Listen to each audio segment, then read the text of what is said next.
Welcome to the Old Time Radio Westerns. I'm your host, Andrew Rhynes, and I'm excited to bring you another episode absolutely free. This is one of over 80 episodes released monthly for your enjoyment. Now, let's get into this episode.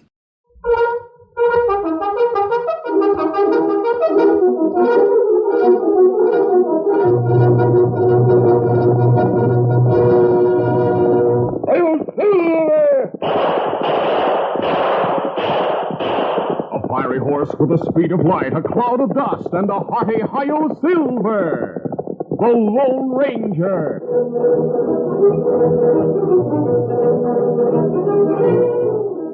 Before this exciting adventure, a word from our sponsor. General Mills, makers of Cheerios, the ready-to-eat oat cereal that gives you go power, and Wheaties, the breakfast of champions, present by special recording The Lone Ranger. Cowboy Tom is a boy of 6. He knows all kinds of cowboy tricks. He can rope a steer because he knows he's got go power from Cheerios. Yes, he's got go power. There he goes. He's feeling his Cheerios. Cheerios. Cheerios. You bet, Cheerios, the oat cereal that needs no cooking. Every delicious spoonful of Cheerios and milk is real muscle-building food. Each spoonful contains vitamins, minerals, and proteins your body needs. Yes, the good things in a Cheerios breakfast do good things for your body. Help you have healthy nerves, good red blood, strong bones, and muscles. And besides giving you go power, Cheerios is downright wonderful tasting. That toasted oat flavor is really something. And when you add milk and your favorite fruit, say some sliced bananas, you're in for a delicious breakfast treat. Get the whole family off to a good start every morning with Cheerios. Then you'll hear people say, he's feeling his Cheerios.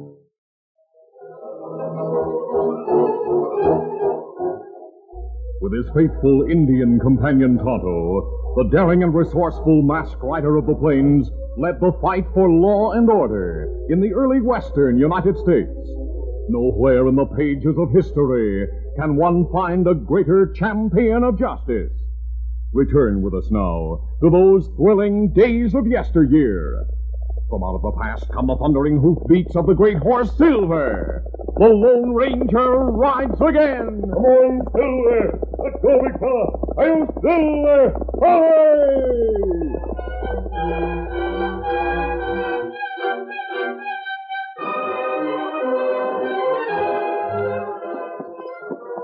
The Lone Ranger and Tonto had turned their horses into Dry-Bone Flats, a stretch of desert which lay east of the Black Mountains in Arizona territory.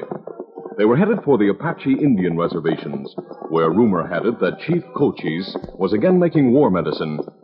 Scanning the desolate landscape, the masked man observed, Tonto, it'll be like Cochise to go on the warpath now. Oh, why you say that? Most of the soldiers who were on guard at the reservations have been sent south to the border. Protect the towns there against a gang of outlaws known as the Zappalates or Vultures. It'd be plenty bad if Apaches and outlaws both make raids. Pull up, Tonto. Hose over. What you see? Look at the hoof prints just ahead of us. Oh, yeah. 2 riders go by here a couple of days ago. Head for Black Mountain foothills. They got into several other trails like that this morning, all lead in the same general direction. Maybe gold rush going on. Men who are riding into the foothills should be warned of their danger. We'll follow the 2 who left these tracks. Come on, Silver. Get them up, Scout.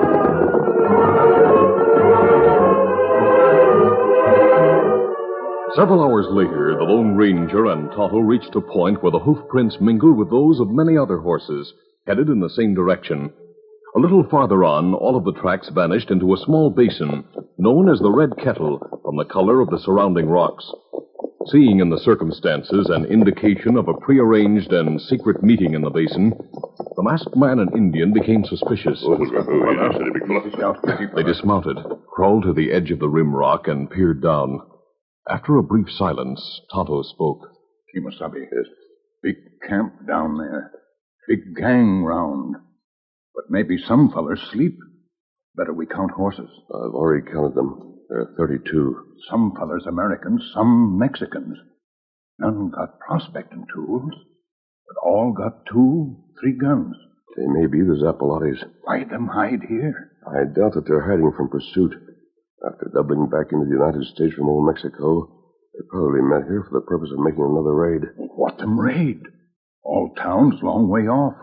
No wagon trains pass here. I'm not so sure about the wagon trains. A cut-off trail crosses Dry Bone Flats. Well, what we do about fellers down there? They're the border outlaws. It'd be suicidal for us to ride in on them. The odds are more than 15 to 1 against us. Better we wait for night, then creep down, listen to what them say. We waited too long as it is. Look across the kettle. Ah, them guards. Them ride round this way in Rimrock. They see us back to the horses. Now they aim rifles. Better we shoot back. No, they're beyond revolver range. Got them out of steady, Silver. Easy. Easy, feller.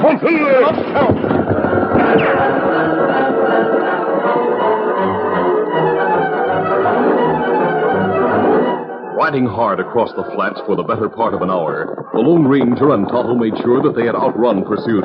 Then, through rain... Big fella. Tonto, we had a narrow escape. Now he's sure them outlaws. There'll be no doubt of that now. But it's a question whether we should center our attention on them or the Apaches. Me think outlaws more dangerous. So do I. Heavily armed and savages as they are, the bandits have the capacity to kill more innocent people than several hundred Indians. What we do? We ride to the cut-off trail and watch for wagon trains. Soon be dark. Wagons not move at night. That's true. We'll be in a position to head off any we see tomorrow.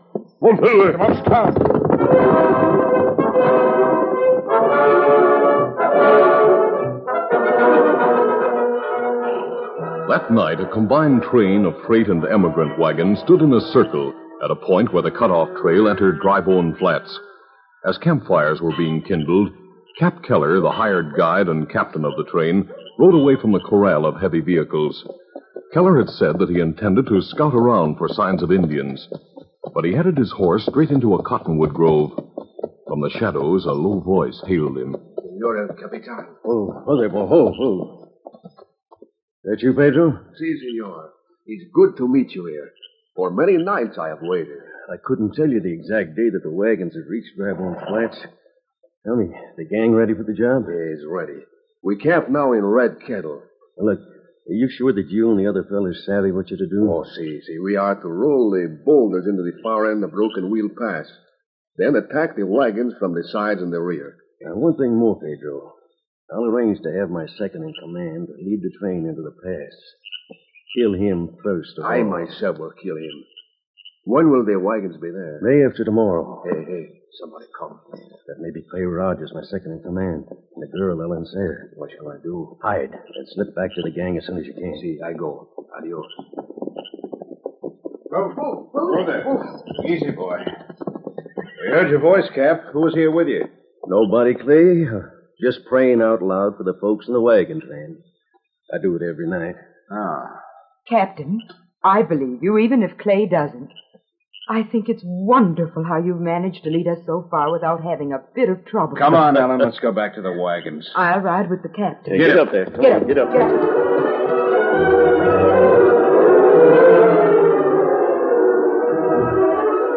At sunrise the next morning, the wagon train rumbled into Dry Bone Flats. On the western skyline, toward which the long column of ox-drawn and canvas-covered Conestogas was headed, loomed the forbidding Black Mountains. Behind it, a vast cloud of desert dust hung in the still air.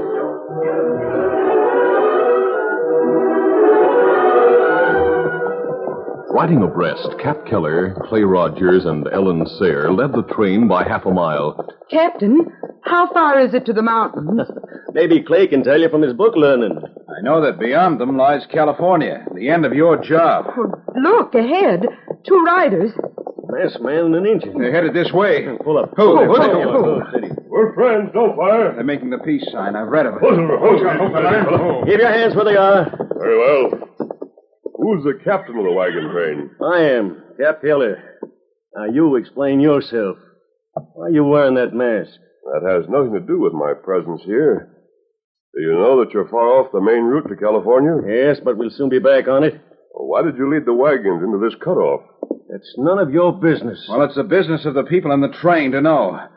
What are you hiding, Cap? Not a confounded thing. The two fellers on this cut-off trail because it saves a lot of miles. Then you'd better turn back and save a lot of lives. What do you mean, mister? The wagon train's in serious danger from two quarters. Two quarters? How's that? A large band of outlaws is now camped in Red Kettle. It isn't likely that the bandits would be there unless they plan to attack a wagon train. I don't believe it. And I'll loot yourself. You're trying to work some kind of trick on us. Why, of course he is. What's the other danger, mister? The Apaches may attack you before you can be ambushed by the outlaws. Oh, you're loco. The Indians have been right peaceable of late. Apaches never are at peace, as you must know if you're an experienced wagon master. They may be off their reservations at this moment. So, take my advice and turn back. Cap, we'd better do as the masked man says. Not on your tintype. Tonight we'll camp at Sweetwater Springs. Tomorrow we'll go on through Broken Wheel Pass. Captain Keller, a party of emigrants was massacred at those springs when the Apaches took the warpath last year. Broken Wheel Pass is an equally dangerous place. Cap, listen to the masked man. Don't take us into a trap. Clay, you're a coward. I am, if it's cowardly to think of you and the other women and the children. You can go back if you want to, Rogers. Nobody's keeping you here. Don't worry, mister. We'll be turning back as soon as the other men hear what you told us. I hope so. Let's go, Tonto. Come on, Silver. Get him up, Scout. As the masked man and Indian turned their horses and headed back up the trail, Cap Keller suddenly lifted the Winchester 73, which had been resting on the pommel of his saddle. The brass-bound barrel swung into line with the Lone Ranger's back.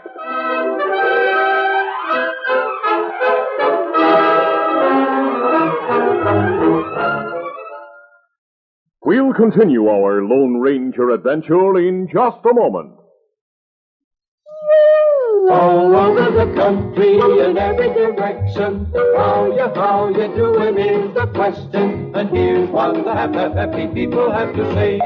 Eatin' our Wheaties and doing okay. Sure, take champion Bob Cousy, who can really make a basketball do tricks. Bob was born in New York, plays with the famous Boston Celtics. Leads them all in fast break play, and Cousy knows the champion way. Starts his day the Wheaties way. Take Neil Johnston, another great champ from the East. Say Neil has been eating Wheaties since he was 3 feet tall instead of 6'8". Grew up a long ways on 'em, didn't he? Mighty appetizing eatin', and there's a whole kernel of wheat in every Wheaties flake. Keep on eating your Wheaties and you'll be doing okay.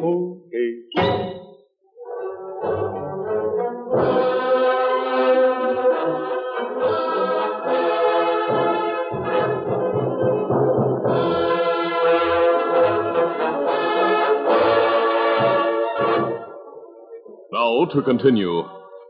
The wagon master had failed to consider the possibility that the morning sun might reveal his intention. As the rifle came to his shoulder, the shadow which it cast well out in front of him caught the Lone Ranger's eye.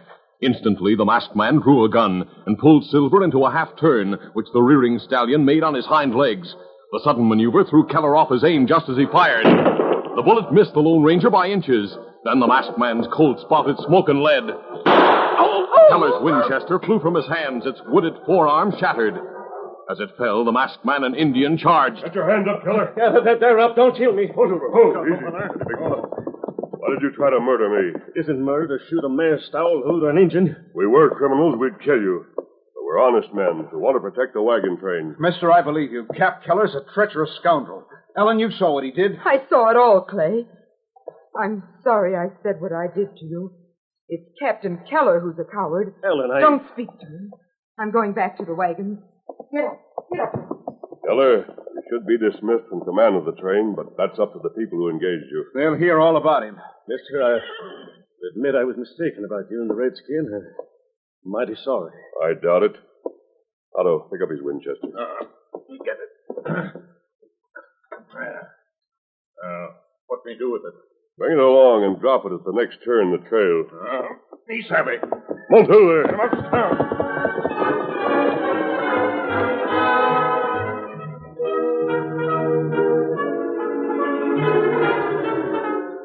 Several hours later, the Lone Ranger and Tonto, who had halted their horses after making a vain search for signs of Indians, watched a plume of dust move westward along the cutoff. and knew that their warning had been futile. There was no hope in Tonto's voice as he said, Kimasabi, maybe Apaches not know about wagons. I'd like to believe that. The dust they've raised is visible for many miles. Even though we haven't seen them, Indian scouts probably are following the train. How we save it now? It seems to be an impossibility at the moment, but we may have a few hours left in which to find a way. Meanwhile, we'll continue to look for Apaches. Come on, Silver. Come on, Scout.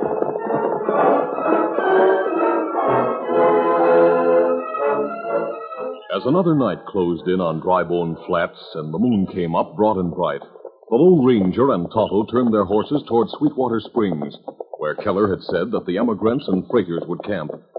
A few miles from the springs, they sighted a curious rock. Some 20 feet high, it had the appearance of a huge barrel, for erosion had left hoops of harder stratum protruding from its rounded surface. Tonto pointed to it. Kimasabi, they're a good place to look over flats. Yes, the rock has a flat top. The outcroppings on the sides make a natural ladder. Hopefully.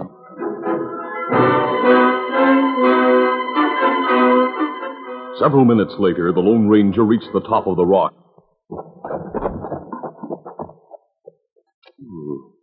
An arrow lying on the center of the rock. That signal arrow. It got rag and bunch of hair tied to shaft. What's the meaning of the rag and hair? Rag mean plenty loot. Hair tell number of white people to be killed. And it looked like bunch got more'n 100 hairs in it. Then the scout must have seen the wagon train. Him did. They're a point straight to Sweetwater Springs. That's where the him want war party to attack. I see. Better we take her away. No, Tonto. We'll leave it here. Me not savvy. This is my plan. Listen.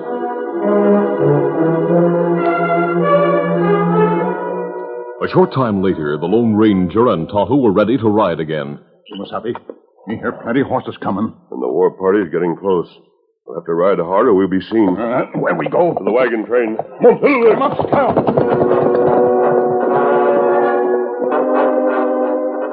As the masked man and his friend neared Sweetwater Springs, Cap Keller held another conference with a courier from the outlaws' camp. Pedro was saying, Senor El Capitan, the pass is blocked. Good. Go back and tell the gang to be in the pass at daybreak.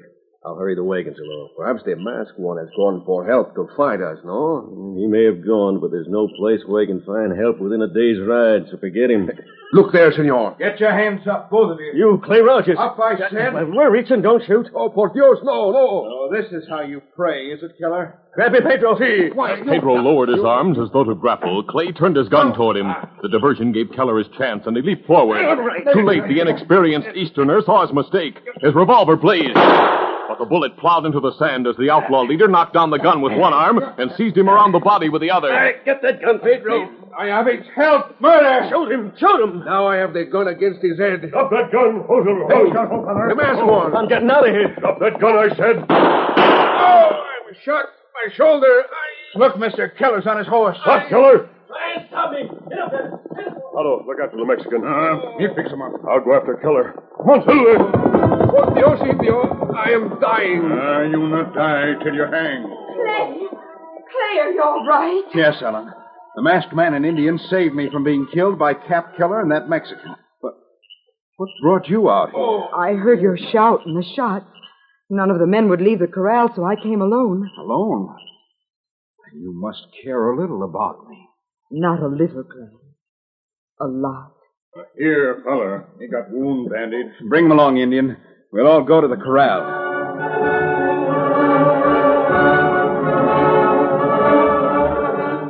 It was a half hour later when the Lone Ranger appeared inside the circle of wagons, where every man stood ready for battle. Noting that he had returned alone, Clay asked, Where did Keller go, mister? He headed straight for the Red Kettle Basin. I took a shortcut through a dry wash. When I rode out on level ground again, I found the war party of Apaches between us.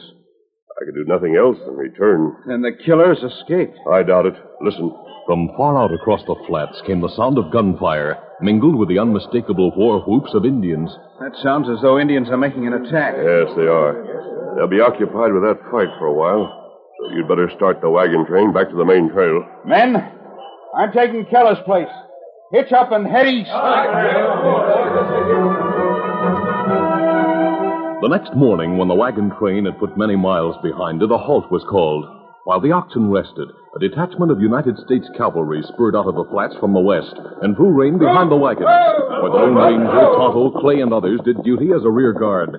The young captain in command of the troopers studied the masked man intently for a moment, then smiled. Mister, I'm not going to ask who you are or why you wear a mask.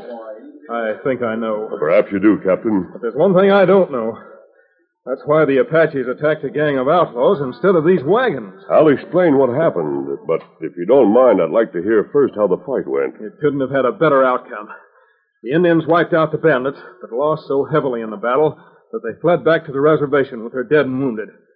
They're not likely to make any more trouble for a while. Did you find among the dead outlaws the body of a man dressed in a buckskin jacket and hand-tool boots? I did, sir. I identified him as the leader. A notorious criminal known by such aliases as Cap Keller and El Capitan. Are you certain of that? I'm positive. I learned much about him on the border where my detachment was on duty until recently. Now, mister, let's hear your story. The Lone Ranger quickly related how he and Tonto had found the signal arrow. Then the officer interrupted him with a question. Did I understand you to say that the arrow pointed to the place where the wagon train had stopped for the night? That's right. What did you do? First, we removed from the arrow shaft the rag, which indicated loot. Then we reduced the number of hairs to about 30, which approximated the number of the outlaws. I'm beginning to understand. Please go on. After that, we pointed the arrow away from the wagon train and straight toward the Red Kettle Basin where the outlaws waited. Now I get it. When Cochise and his warriors came along following the scout, they knew nothing about the wagon train. They interpreted the chain signal to mean that the scout had located a party of about 30 white men. Yes, Captain. As the arrow pointed, so they rode. When they found the bandits in Red Kettle Basin, they attacked. Mister, let me thank you for saving the wagon train. And I want to thank you on behalf of the Army. Well, my friend and I deserve no thanks. We're grateful for an opportunity to serve the people of the West. Captain, we have the one surviving bandit tied up in a wagon. He's called Pedro. You want him? Want him. Next to Keller, he was the most dangerous man in the gang. We'll take charge of him. Otto, our mission here has been completed. Adios, Miss Ellen. Adios. Adios, Clay. Goodbye, Adios, mister. Captain. Adios. Come on, Silver. Captain, where do you suppose the masked man will go now? Who knows? I believe that the arrow of destiny points the way for the Lone Ranger.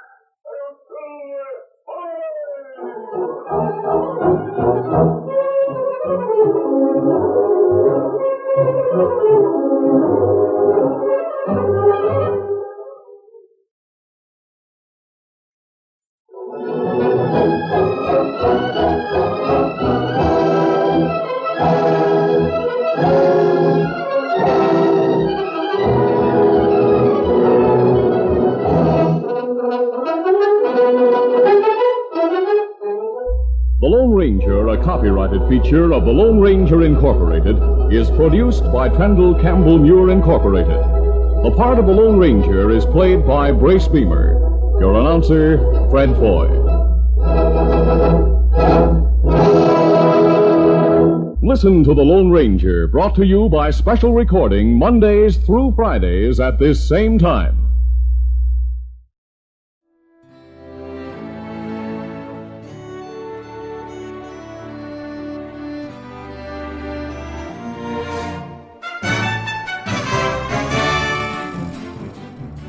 This has been a presentation of OTRWesterns.com, and we hope you enjoyed. Please take some time to like and rate this episode within your favorite podcast application. Follow us on Facebook by going to OTRWesterns.com/Facebook, and subscribe to our YouTube channel by going to OTRWesterns.com/YouTube.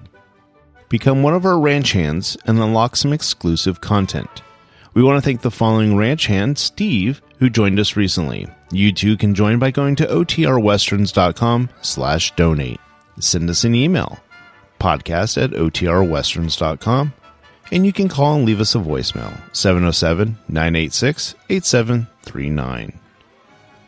This episode is copyright under the attribution, non-commercial, share-alike copyright. For more information, go to OTRWesterns.com/copyright. Have a great day, and thanks for listening.